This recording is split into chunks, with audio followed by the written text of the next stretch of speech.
আসসালামু আলাইকুম এভরিওয়ান, আশা করি সকলে ভালো আছেন।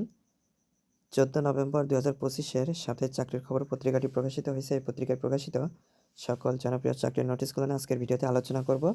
তো অবশ্যই আপনারা ভিডিওটি না টেনে সম্পূর্ণ ভিডিওটি দেখবেন। তাহলে চলুন মূল ভিডিওটি শুরু করা যাক। তো প্রথমে রয়েছে ব্যাংকার সিলেকশন কমিটি সচিবালয়। এখানে মোট 1880 জন নিয়োগ দেওয়া হবে। তো এখানে পদের নাম একটি রয়েছে, সেটা হচ্ছে অফিসার সাধারণ। তো এখানে 1880 জন নিয়োগ দেওয়া হবে। তো এখানে শিক্ষাগত যোগ্যতা এবং আপনারা কিভাবে আবেদন করবেন সমস্ত বিষয় উল্লেখ করা রয়েছে।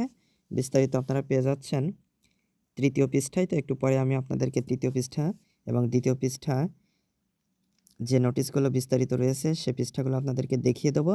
তো অবশ্যই আপনারা ভিডিওটি না টেনে সম্পূর্ণ ভিডিওটি দেখবেন। কারিগরি শিক্ষা অধিদপ্তর, এখানে 218 জন নিয়োগ দেওয়া হবে। এই নোটিশটি 11/11/2025 অর্থাৎ নভেম্বর মাসের 11 তারিখে প্রকাশিত হয়েছে। তো এখানে পদের নাম, পদের সংখ্যা, শিক্ষাগত যোগ্যতা এবং অভিজ্ঞতা কী কী প্রয়োজন হবে সেগুলো উল্লেখ করা রয়েছে। বিস্তারিত আপনারা তৃতীয় পৃষ্ঠায় পেয়ে যাবেন। এরপরে রয়েছে গাজীপুর উন্নয়ন কর্তৃপক্ষ, এখানে 114 জন নিয়োগ দেওয়া হবে। নোটিশটি 11/11/2025-এ প্রকাশিত হয়েছে। তো এখানে পদের নাম, পদের সংখ্যা, শিক্ষাগত যোগ্যতা এবং অভিজ্ঞতা উল্লেখ করা রয়েছে। বিস্তারিত আপনারা পেয়ে যাচ্ছেন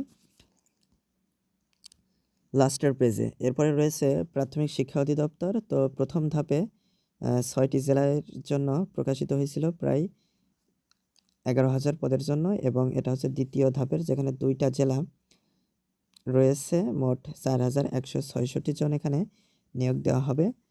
তো এটাও আপনারা বিস্তারিত দ্বিতীয় পৃষ্ঠায় পেয়ে যাবেন। এরপরে রয়েছে বাংলাদেশ জাতীয় জাদুঘর, এখানে 88 জন নিয়োগ দেওয়া হবে। নোটিশটি 28/10/2025-এ প্রকাশিত নোটিশ, বিস্তারিত রয়েছে এবং তৃতীয় পৃষ্ঠায় আপনারা আরও বিস্তারিত পেয়ে যাবেন। এরপরে রয়েছে বাংলাদেশ ব্যাংকের চাকরি, এখানে 852 জন নিয়োগ দেওয়া হবে। বাংলাদেশ শিল্প কারিগরি সহায়তা কেন্দ্র, এখানে 35 জন নিয়োগ দেওয়া হবে। জাতীয় জনসংখ্যা গবেষণা ও প্রশিক্ষণ ইনস্টিটিউট, এখানে 101 জন নিয়োগ দেওয়া হবে। বাংলাদেশ পল্লী বিদ্যুতায়ন বোর্ড, এখানে 68 জন নিয়োগ দেওয়া হবে। জাতীয় জনসংখ্যা গবেষণা ও প্রশিক্ষণ ইনস্টিটিউট, এখানে 101 জন নিয়োগ দেওয়া হবে। প্রতিরক্ষা মন্ত্রণালয়, এখানে 11 জন নিয়োগ দেওয়া হবে। সড়ক পরিবহন ও সেতু মন্ত্রণালয়, এখানে 20 জন। চট্টগ্রাম বিশ্ববিদ্যালয়, এখানে 15 জন নিয়োগ দেওয়া হবে। তো প্রথম পাতায় মূলত এই নোটিশগুলোই ছিল। এখন চলে যাচ্ছি দ্বিতীয় পাতাতে। তো এখানে অনেকগুলো নোটিশের আপনারা বিস্তারিত পেয়ে যাবেন, যেমন রয়েছে প্রাথমিক শিক্ষা অধিদপ্তর, জেলা প্রশাসক রাজশাহী, সড়ক পরিবহন ও সেতু মন্ত্রণালয়, সাতক্ষীরা মেডিকেল কলেজ হাসপাতাল, জেলা প্রশাসক রাজবাড়ী, কৃষি মন্ত্রণালয়, প্রতিরক্ষা মন্ত্রণালয়, চট্টগ্রাম বিশ্ববিদ্যালয়, প্রতিরক্ষা মন্ত্রণালয়, মাধ্যমিক ও উচ্চ মাধ্যমিক শিক্ষা বোর্ড চট্টগ্রাম, এগুলো রয়েছে। এখন চলে যাচ্ছে তৃতীয় পৃষ্ঠায়। তৃতীয় পৃষ্ঠায় রয়েছে ব্যাংকার সিলেকশন কমিটি সচিবালয়, বাংলাদেশ শিল্প কারিগরি সহায়তা কেন্দ্র, জাতীয় জনসংখ্যা গবেষণা প্রশিক্ষণ ইনস্টিটিউট, বাংলাদেশ জাতীয় জাদুঘর। তো এই নোটিশগুলোর বিস্তারিত রয়েছে। এরপরে রয়েছে কারিগরি শিক্ষা অধিদপ্তর, বাংলাদেশ ব্যাংক, গাজীপুর উন্নয়ন কর্তৃপক্ষ, বাংলাদেশ পল্লী বিদ্যুতায়ন বোর্ড। তো এই ছিল তৃতীয় পৃষ্ঠায়। এখন চলে যাচ্ছে লাস্টের পৃষ্ঠায়, যেহেতু লাস্টের পৃষ্ঠায়ও কিছু গুরুত্বপূর্ণ নোটিশ থাকে। যেমন প্রথমে রয়েছে জেলা প্রশাসক রাজশাহী, এখানে 14 জন নিয়োগ দেওয়া হবে। সাতক্ষীরা মেডিকেল কলেজ হাসপাতাল, এখানে 19 জন নিয়োগ দেওয়া হবে। কৃষি মন্ত্রণালয়, এখানে 26 জন নিয়োগ দেওয়া হবে। গাজীপুর উন্নয়ন কর্তৃপক্ষ, এখানে কিছু পদ উল্লেখ করা রয়েছে, সেগুলোতে নিয়োগ দেওয়া হবে। এরপরে রয়েছে প্রতিরক্ষা মন্ত্রণালয়, এখানে 14 জন নিয়োগ দেওয়া হবে।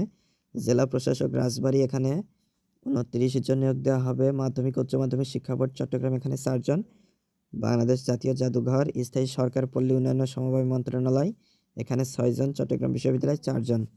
তো লাস্টের পেজে মূলত এইগুলোই ছিল। তো আশা করি গুরুত্বপূর্ণ যে নোটিশগুলো রয়েছে আপনারা বুঝতে পেরেছেন। এখানকার অধিকাংশ গুরুত্বপূর্ণ নোটিশগুলো নিয়ে অলরেডি আমার চ্যানেলে ভিডিও রয়েছে, আপনারা চ্যানেলটি ভিজিট করে সেগুলো দেখে নিতে পারেন। আর স্পেসিফিক কোনো নোটিশ নিয়ে যদি আপনারা ভিডিও চান বা বিস্তারিত জানতে চান, সেটা অবশ্যই কমেন্ট করে জানাতে পারেন। আমি আপনাদের কমেন্টের অ্যান্সার করার চেষ্টা করব এবং প্রয়োজন পড়লে ভিডিও তৈরি করেও সেটা আপনাদের জন্য দিব।